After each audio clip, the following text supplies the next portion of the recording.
통계뱅크 주식회사 이경만 대표가 설명해주는 삼성전자의 주간 통계 해설입니다.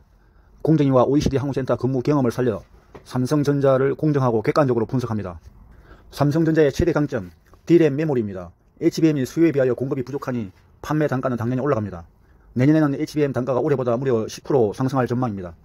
D램 매출에서 HBM 비중이 작년에 8%, 올해 21%, 내년은 30%를 넘습니다. 그만큼 삼성전자의 반도체 분야 수익성이 좋아질 것이라는 증거입니다. 테슬라는 이제 전기차 회사가 아니라 AI 공학기업으로 방향전환을 하고 있습니다. 테슬라는 현재 훈련의 엔비디아의 칩, 즉 AI 반도체 H100을 한 35,000개 이상 사용하고 있습니다. 근데 올해 말에는 85,000개까지 늘릴 계획이라고 합니다. 이것은 현재 개당 4천만 정도 하는데 아마 수요 폭증으로 8천만까지 상승할 전망입니다. 엔비디아가 돈을 다 벌어가고 있고 삼성전자, SK 하이닉스도 큰 수혜주가 될 전망입니다. 삼성전자 폰에 들어가는 AP, 즉 폰의 중앙 처리 장치입니다. 그가 미국의 퀄컴에서 우리나라가 연간 수조 원을 구매해 왔습니다. 퀄컴이 AP로 삼성전자에 횡포를 부리다가 공정거래위원회에 적발이 되었습니다. 그래서 과징금을 무려 1조 원이나 부과받았습니다. 이만큼 AP는 삼성전자의 아픈 골이었습니다. 그런데 이 AP를 삼전이 개발했습니다. 제품명이 엑시노스라고 하는데 첨단 공정이라는 3나노와 GAA 기술을 처음으로 적용했습니다. 이 제품이 5월에 출시됩니다. 그렇게 되면 퀄컴으로부터 연간 수조 원의 구매 비용이 절감되고 TSMC를 추계할 수 있는 발판이 마련됩니다. D램과 낸드 가격이 계속 오르고 있습니다.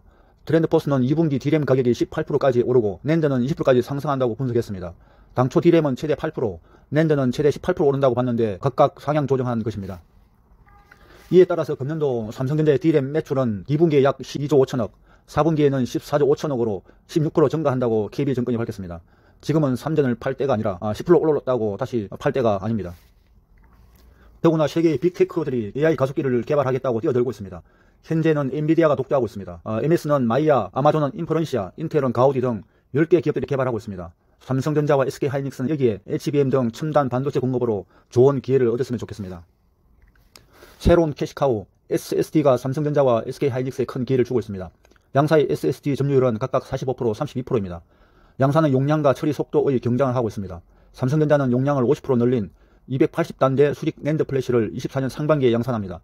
SK 하이닉스는 올해 QLC 기반 60TB 제품을 출시하고 내년에는 업계 최고 수준인 300TB의 초고용량 제품을 선보일 예정입니다.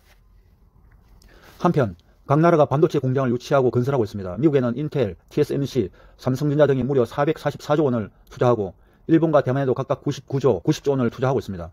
우리나라에는 삼성과 SK 하이닉스가 622조 원을 2047년까지 투자한다고 밝혔습니다. 그런데 실상은 진행이 제대로 안 되고 있다는 후문입니다. 그나마 평택 4공장, 5공장 건설을 투자 재개를 했다니 다행입니다. 한편 미국과 중국은 반도체 전쟁 중입니다. 미국은 중국 업체 블랙리스트를 만들어 장비나 칩을 수출 못하게 하고 중국은 반대로 통신사들에게 네트워크 CPU를 중국산으로 교체하라고 지시했습니다. 이로 인해 관련 기업인 인텔, AMD 주가는 5%, 4%씩 급락하게 됐습니다. 지금은 바이든이 트럼프보다 한술 더 뜬 중국 기절을 하고 있습니다. 미국은 삼성전자에게 중국 반도체 전쟁에 동참하라고 요구합니다. 그런데 중국의 한국 반도체 수입액이 절대적으로 많습니다. 중국이 미국보다 거의 20배나 한국에서 수입을 더 합니다. 미국, 중국의 전쟁이 격화될 경우에 삼성전자의 큰 리스크로 부상할 것입니다. 이를 위해 평소에 미국 로비라도 잘 해야 합니다. 지금 미국의 금리 인하 여부가 초미의 관심사입니다. 금리 인하를 결정하는 여러 가지 요인 중에 하나가 물가 상승률입니다. 미국의 지난 3월 PCE 즉 개인 소비 지출이 2.7%로 2월보다 대폭 상승되었습니다. 이로써 금리 인하 여력은 더 없어졌습니다. 이에 따라서 우리나라의 금리 인하 여지도 없어졌습니다.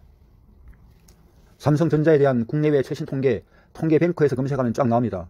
투자도 통계 그래프 20개만 보고 결정하시기 바랍니다.